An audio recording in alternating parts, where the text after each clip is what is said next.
अभी तो 4-5 साल लगेंगे शायद धाम बनने में। काम चला है आगे।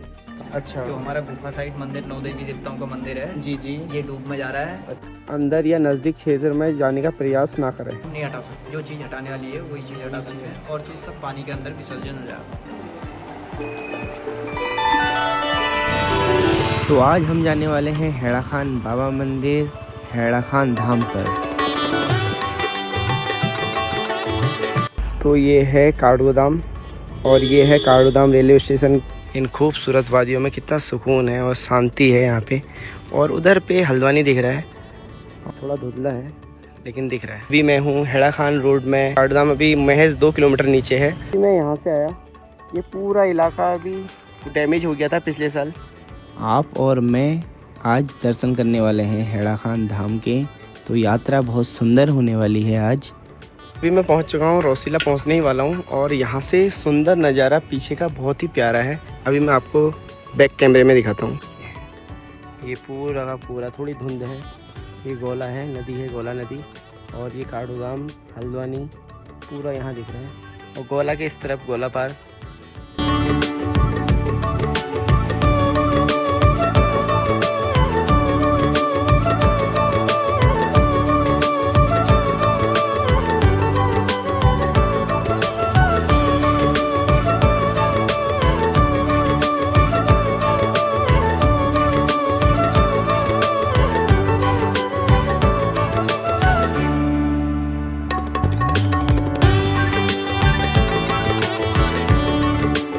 सारी सुंदरता फैली हुई है यहाँ पे चारों तरफ।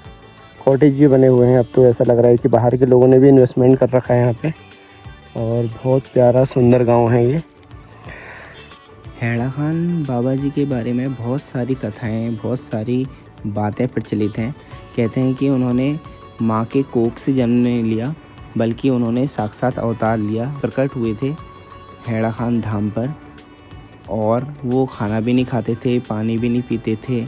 ये सारी बातें उनके भक्तों द्वारा कही गई हैं और ये बातें प्रचलित हैं यहाँ पर। बहुत सारे चमत्कार हैड़ा खान बाबा जी द्वारा किए गए हैं जब उन्होंने मंदिर का निर्माण कराया। और यहाँ पे एक अखंड धुनी जलती है जो बाबा जी के टाइम से जलती आ रही है। यहाँ पे लिखा है कि वन्य जीव का क्षेत्र है, हॉर्न का प्रयोग ना करें। तो हॉर्न का प्रयोग नहीं करना है यहाँ पे। और यहाँ पे जाने का तो मन है, लेकिन ये जानवर हैं यहाँ पे, मारने को भी दौड़ सकते हैं मुझको। तो इसलिए, क्योंकि पहाड़ के जानवर हैं, ये थोड़ा सा एग्रेसिव हो जाते हैं। वहाँ पे पुल है, पुल से एक बहुत बढ़िया वीडियो बनता, पर यहाँ पे लिखा हुआ है साफ साफ। क्या लिखा है मैं बता देता हूँ एक बार आपको पढ़ के। यह जलाशय का आरक्षित क्षेत्र है। जलाशय के आसपास वन्य जीवों का वास स्थल है। इस जलाशय के आसपास कोई भी संदिग्ध गतिविधि की जाने पर भारतीय वन अधिनियम के अंतर्गत कार्रवाई की जाएगी। कृपया जलाशय के अंदर या नज़दीक क्षेत्र में जाने का प्रयास ना करें। तो नहीं जाते हैं, लिखा है तो नहीं जाते हैं। अरे भैया, कहीं पर चेतावनी दी गई है तो वहाँ पे जाने का प्रयास तो नहीं करना चाहिए। तो चलते हैं आगे की तरफ को।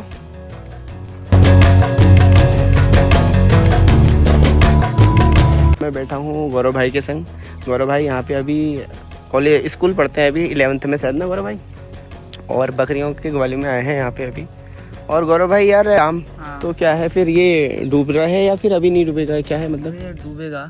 अच्छा, तो ये ऐसा किसने कहा? मतलब यहाँ गांव के लोग बात कर रहे हैं आपस में? तो मैंने तो सुना खाली सीढ़ियाँ तक रहेगा ऐसा। गांव के लोग बोले थे डूबेगा। अच्छा, तो फिर वो शिफ्ट होगा थोड़ा ऊपर। अभी तो 4-5 साल लगेंगे शायद धाम बनने में। काम चला है आगे। अभी मैं हूँ एक शूड़ा नाम की जगह में, शूड़ा गांव का नाम है। और देखिए कितना प्यारा व्यू है, बहुत प्यारा व्यू लग रहा है। और बारिश तो यार मौसम ख़राब है पर बारिश हो नहीं रही है, हालांकि मैं रेनकोट लाया हूँ। प्यारा व्यू देखिए, कितना प्यारा व्यू है। शूड़ा गांव है ये, सीढ़ीनुमा खेत हैं, काफ़ी हरियाली है। पहाड़ों में जो है ना पूरी की पूरी खेती एक तरीके से बहुत जगहों में बरसात पे आधारित होती है। बरसात में ही खेती का यूज कर पाते हैं बहुत सारे पहाड़ में लोग, क्योंकि पानी की कमी की वजह से आजकल पानी की भरमार है और बरसात के पानी की वजह से खेती अच्छी खासी हो जाती है। हैड़ा खान धाम पर एक आश्रम बना हुआ है जहाँ पर देश विदेश के बहुत सारे लोग यहाँ पे रुके हुए मिलते हैं। हैड़ा खान बाबा को बहुत लोग शिव का अवतार मानते थे बहुत सारे शिष्य और उनके भक्त उन्हें अश्वत्थामा का अवतार मानते थे। हैड़ा खान बाबा के संग जितने लोगों को भी रहने का अवसर मिला, सभी को उनके पास अलग अलग चमत्कार देखने को मिले।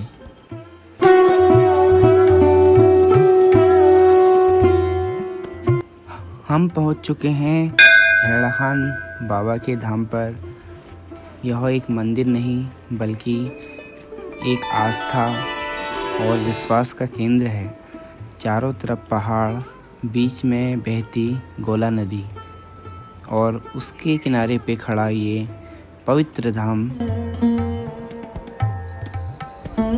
हैड़ा खान बाबा, जिन्हें लोग महाअवतार बाबा जी का अवतार मानते हैं, 1970 के दशक में अचानक इसी स्थान पर प्रकट हुए थे। उन्होंने जाति धर्म से ऊपर उठकर सबको एक ही संदेश दिया, सत्य, सरलता और प्रेम। बाबा जी ने कर्म, सेवा और ईश्वर के नाम का जाप ही जीवन का मार्ग बताया। बाबा जी ने 14 फरवरी 1984 को समाधि ली और उनकी समाधि आज भी इसी धाम में स्थित है। भक्त मानते हैं कि समाधि का स्थल आज भी उनके दिव्य उपस्थिति की महसूस कराता है और कहा जाता है बाबा अपने भक्तों की हर पुकार को पूरा करते हैं। यहाँ आने वाले भक्त आज बताते हैं कि बाबा की कृपा से असंभव काम भी संभव हो जाते थे। किसी की बीमारियाँ ठीक हो जाती थी, किसी की जीवन की समस्याएं हल हो जाती थी और किसी को जीवन जीने का नया साहस मिलता था।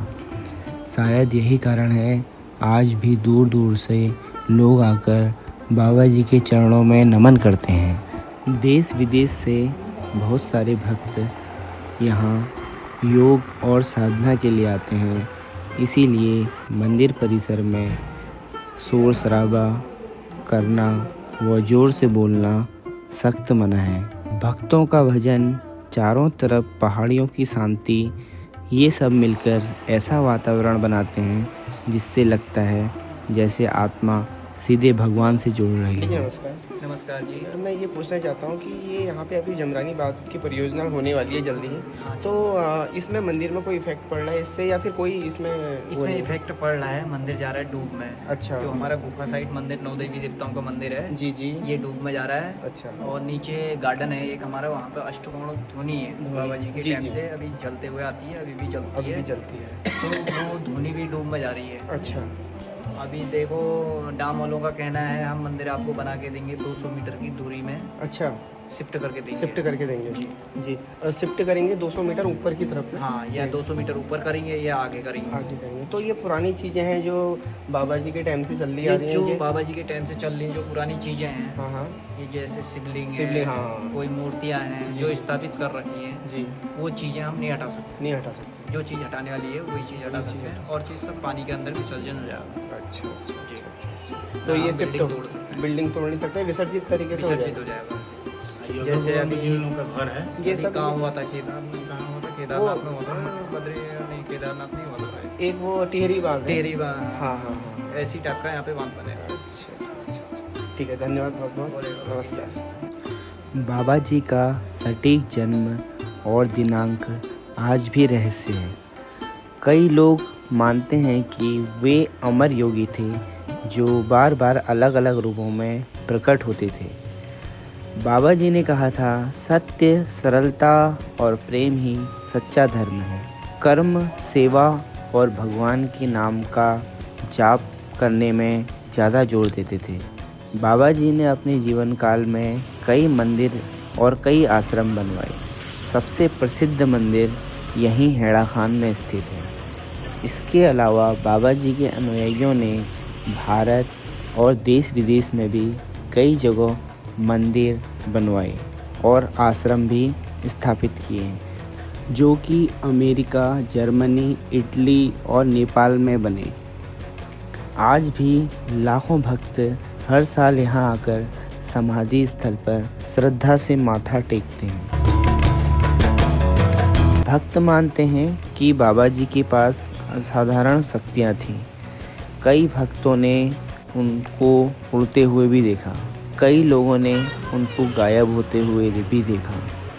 एक प्रसिद्ध लेखक हुए जिन्हें बाबा जी के पास रहने का अवसर प्राप्त हुआ, उन्होंने अपनी प्रसिद्ध पुस्तक पे लिखा कि बाबा जी के ना तो चरणों के निशान रहते थे, ना ही उनकी कोई छाया दिखती थी।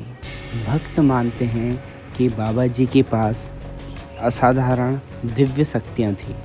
उनके आशीर्वाद से असाध्य रोग भी ठीक हो जाते थे।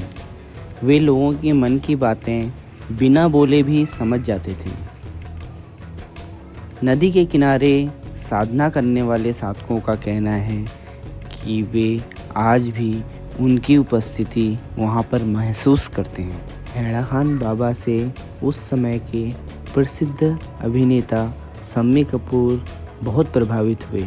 वो मुंबई से दिल्ली, दिल्ली से उत्तराखंड बाबा जी से मिलने आए और इतने प्रभावित हुए कि उसके बाद उन्होंने मांस, मदिरा आदि का सेवन सब त्याग दिया और अपने एक पुत्र का विवाह भी यहीं हैड़ा खान में करवाया।